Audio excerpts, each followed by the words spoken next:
Hi guys! Ako muna magbablog ngayon.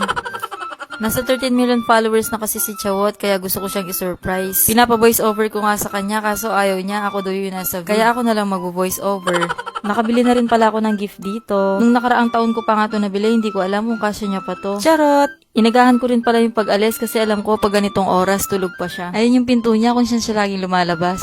At ito naman yung tindahan. Ang hirap pala mag-voice over. Di ko alam kung ano sasabihin ko dito. Basta naglalaro lang ako ng ganda-gandahan dito. Charot! Ayaw na daw mag-voice over ni ate. Kaya pinasa na lang din niya sa akin. Isang oras na din daw kasi siya nag-voice over. Hindi pa daw niya nakakalahati yung vlog. Para nga hindi na siya mahirapan. Ako na rin magtutuloy. Ano ba yan? Nag-umpisa mag-vlog, hindi niya tinatapos. Kaya kunwari mga guys, siya na muna nag-voice over dito. Kumuha na nga muna ako ng dekorasyon. Kasi isusurprise ko yung pinaka-pogi kong kapatid. Chot! Natutulog pa kasi ako ng gantong oras. Alam niyo naman din siguro may insomnia ako tuwing gabi. Kaya madalang na lang din ako makatulog ng maaga. Dumiretso pala si ate sa mga nagpapa-oxygen ng lobo. Para daw hindi na siya mahirapan maglobo mamaya. At saka yung gusto daw niya, yung ba lumilipad yung mga lobo. Ewan ko anong naisipan niya. Basta dapat siya nag-voice over dito. Pero sa totoo lang mga guys, pag-voice over talaga yung pinakamahirap. Na kailangan nga lagi kang may kwento. Eh di pa naman ako ganun kadaldal sa personal. Kaya buti na nga lang din talaga dumadaldal ako dito sa pagbablog. Fast forward na pala, nakauwi na din pala si ate. At ako naman natutulog pa. Natutulog talaga ako dyan mga guys. Baka sabihin nyo scripted. Si ate kasi talaga dapat nag-VO dito. Kaso di na daw niya kaya. Kaya di ko tuloy alam kung ano sasabihin ko dito sa vlog. Ang dami din pala nagtatanong sa inyo kung magkambal ba kami magkapatid. Magkamukha lang kami, pero hindi kami kambal. Tsaka ayaw namin magkamukha. Chot! Bata pa lang din kasi ako siya na nag-aalaga sa akin. Lalo na kapag nagkikipagmarites si mama. Chot! 5 din kasi kami magkakapatid. At siya lang din talaga yung babae. At dahil ako ngayong bunso, kapag maraming ginagawa si mama, siya na din talaga nag-aalaga sa akin. Kaya lumaki na din kaming magka-close. Pero kapag walang vlog, nag-aaway na kami mga guys. Chot! Ang bilis nga ng panahon. Kasi dati pinapangarap lang namin magkaroon ng 1 million followers. At ngayon nga, umabot na ng 13 million.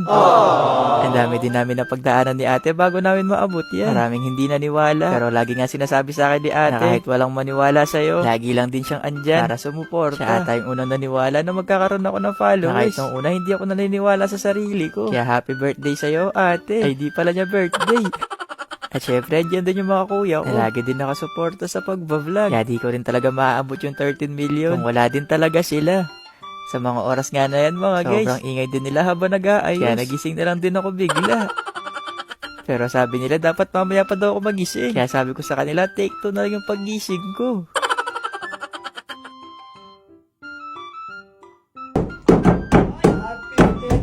Happy 13 million followers!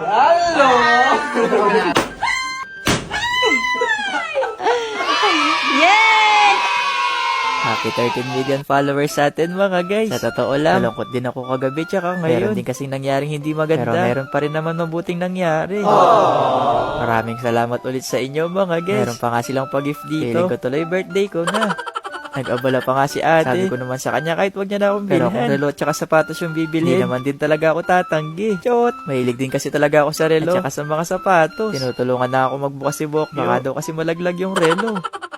Ang ganda nga ng relo mga guys. Mukha yata tayong yayamanin dito kapag suot ko to. Kaya sinukat ko na nga din para magkaalaman kung bagay pa talaga. Medyo malaki pa nga siya. Kaya ipapaayos ko na lang din mamaya. Hindi ko alam kung ano nangyayari kay mama. Pero buksan na natin tong kahon na sapatos. Kasi itong sapatos gana to. Ito yung matagal ko nang pinapangarap na sapatos. Ang ganda nga ng sapatos mga guys. Bukas yata makikipag-date na ako. Kaya sinukat ko na nga din para malaman kung kasya ba talaga. Kasi kung hindi kasya, ipapabalik ko to. Ang ganda nga ng fit sa paa ko. Sobrang gaan lang din talaga ng sapatos.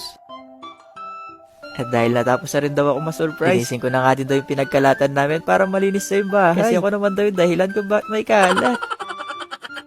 Ayun lang. Bye-bye!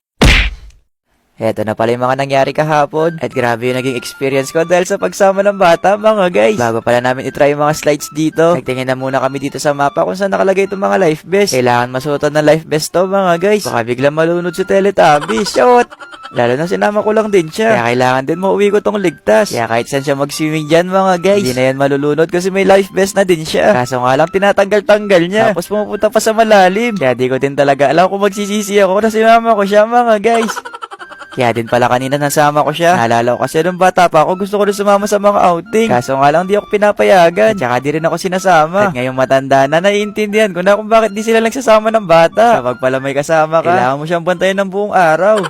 Sabi ko nga sa kanya dyan, panoorin niya na lang muna kayo mag-TikTok dito. Mamaya na lang siya mag-swimming. Baka kasi sayaw kami ng sayaw dito. Nawawala na yung kasama ko mga guys. Sa pagsayaw nga namin, nakikita din ng mga nag-swimming kung anong ginagawa namin. Pagkatapos nga makagawa ng TikTok, itatry na din namin yung mga matataas na slides dito sa Aquaplanet. Pero may mga height requirement dito bago makasakay. Pumasa naman yung kasama ko, kaya pwede rin siya makasakay mamaya sa taas. Kami lang din pala yung mga sasakay ngayon. Kasi yung mga iba kong kasama, kinakabahan daw. Takot daw sila sa heights mga guys. Kaya kaming mga malalakas na loob, kami yung mga aakyat. Dati takot din ako sa mga matataas na lugar. Pero nung mga na-experience ko na ngayon mga ganito, bigla nawala yung mga takot. Kaya kung takot ka rin sa heights, try mo lang din minsan. Mag-explore ka lang din at enjoy mo yung buhay. Basta wag ka lang mag-overthink. Pagkatapos nga namin makakyat sa taas, naganda na rin kami kasi kami na yung uhulog. Pero bago kami uhulog, kailangan nakalak yung mga paa namin. Kapag kasi hindi nakalak yung mga paa dyan mga guys, ay posibilidad na lumipad ka sa himpapawid. Chot! Pero mas okay kung ilipad to kasama ko sa bahay nila. Malak na nga namin yung paa namin. Tinanong na nga kami ni Kuya kung ready na kami mahulog. At pagtapon nga sa amin ni Kuya, parang naiwan na yung kaluluwa namin. Pero sobrang nakaka-enjoy to mga guys. Sa sobrang enjoy nga, yung tipong pinaikot-ikot ka na nga niya, pero sobrang saya mo pa din. Sa buong oras pala na hinulog kami, ito lang yung reaction niya. Pero pagbaba naman, sobrang saya naman daw. At sa sobrang saya nga, hindi na daw siya sasakay sa susunod. Ito pala yung sunod namin na sinakyan. Ito isa sa pinakamataas sa lahat. Kaya kami na lang yung mga natira dito. At saka ayaw niya na nga sumama sa akin. Baka daw ma-heart attack siya. Chot! Sobrang taas nga. Kapag nasa taas ka na, nakakalula sa baba. Kaya kapag hinulog ka ni Kuya dito, kapag baba mo, wala na yung kaluluwa mo. Chot! Pero ilang beses ko na din na-try dito. Kaya sa pang ilang beses ko nga nawala na din yung kaba. Kundi pagmamahala lang talaga yung nararamdaman ko. Chot! Pagkatapos nga namin matry lahat ng mga matataas na slides, pumunta naman kami dito sa mga mabababa. Para sa akin, sobrang sarap tumambay dito. Nakaka-relax kasi dito. Natanggaan lang din sa pakiramdam. Kaya kahit siguro isang oras ako tumambay dito, di ako maiinip. Pagkatapos pala namin tumambay, diretso na kami dito sa wave pool. Sabi ko nga kay Cardi, videoan niya ako. Gusto na din kasi mag-swimming ni ate. Kaya siya muna mag-video. Kaso nagpakit lang sa camera mga guys. Pero kahit pa paano, meron naman ako nakitang video dito. Sarap nga sabayan yung alon ng tubig. Kaya kahit medyo mainit yung panahon, sobrang nakaka-enjoy din. Ito, na-enjoy ko naman. Kahit may dinala akong bata. Pagkatapos ko nga matry lahat ng mga slides, nagpaalam na din ako sa mga staff para makauwi na. Sobrang bait ng mga staff dito sa Aquaplanet. Kaya sobrang na-enjoy ko din yung mga araw na nandito ako. Kaya shoutout sa inyo mga guys. Sa last vlog ko pala, ang dami yung gustong sumama. Kaya sa ginawa kong vlog, para nakasama na niyan kayo mga guys. Shot! Bago nga pala kami umuwi, humanap na muna kami ng malapit na pwedeng kainan. Para mamayang pag-uwi, tulog na lang din. Dinala ko pala sila dito sa Lala Garden. Kasi nakapunta na din ako dito. Kaya sabi ko sa kanila, dito na lang kayo pumunta. Ang sarap kasi ng mga pagkain dito. Lalo na yung mga tinapay. Pero hetong mga kinuha ko, ito take out ko na lang to para kina mama. Nag-take out din pala tong kasama ko para daw sa mama niya. Para daw mamayang pag-uwi, di daw siya mabalasbas sa buldet. Chot!